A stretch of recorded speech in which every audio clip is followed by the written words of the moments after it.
Hello guys, welcome to my channel, and today, as we all know, we are gonna do part 2 of the chapter air pressure. So if you have not watched part 1, please watch it, as you will be having problem in understanding part 2. So let's begin.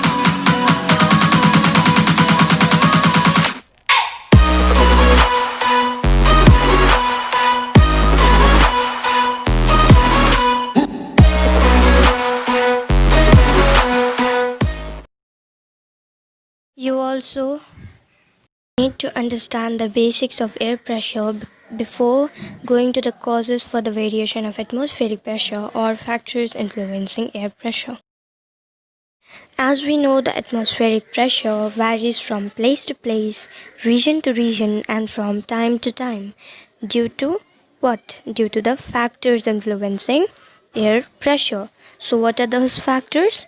Number 1, influence of altitude. Number 2, influence of temperature. And number 3, influence of rotation of the earth. So let's begin with number 1, influence of altitude.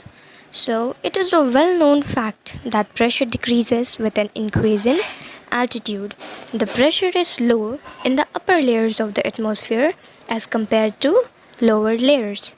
This is because the air is composed of gases and thus is highly compressible.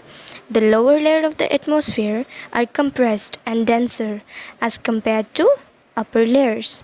Moreover, when air rises up, the molecules get farther apart and outward.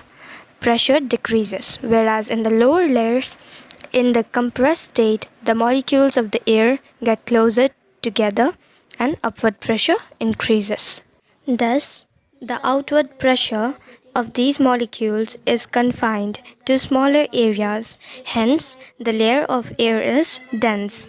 On the other hand, when air rises, its volume increases, it expands, and the pressure decreases. Now we'll move on to the next topic, that is influence of temperature. Now, temperature is inversely proportional to pressure. It is because with the rise in temperature, air gets heated and rises up. As it expands, it creates a low pressure area.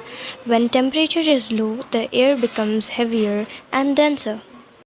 Last topic which we all will be doing is influence of rotation of Earth. The rotation of the Earth causes air at the poles to be pushed towards the equator. There is high pressure on the poles because of low temperatures. Because of rotation, the air coming down from poles occupies more space as it expands and its pressure falls. These low pressure belts are along parallels of 60° north and 60° south. Also, air always moves from high pressure towards low pressure. Therefore, air moves away from poles. Air moves in from the higher level to take its place. So let's have a quick revision of what we did. Influence of altitude. Pressure decreases with increase in altitude and increases with decrease in altitude. Next is when gas molecules are heated, the molecules move more quickly and the increased velocity causes more collision. As a result, more force is exerted on each molecule and air pressure increases. Temperature affects air pressure at different altitudes due to disparity in air density. And the last one is influence of rotation of Earth. The rotation of the Earth causes air at the poles to be pushed towards the equator. That is, rotation pulses it near the equator, because of which there is high pressure on the poles because of low temperature. So we are done with part 2, and if you are new to this channel, please like and subscribe this channel for my new updates. And comment me if you have any doubt in part 2 or part 1. Thanks for watching the video.